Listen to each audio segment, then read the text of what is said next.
Deputy mayor Karachi Salman Abdullah Murad کی زیر صدارت ایک اجلاس منعقد کیا گیا۔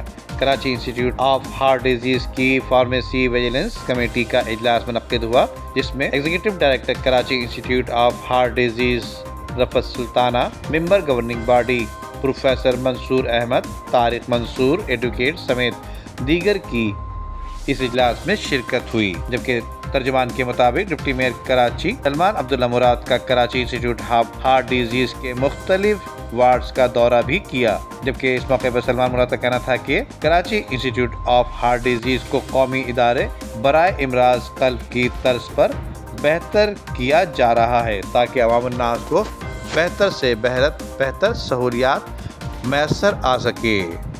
ندیم صدیقی، میٹرو 7 پاکستان۔ عمدہ میں پکائیں اور جی بھر کے کھائیں۔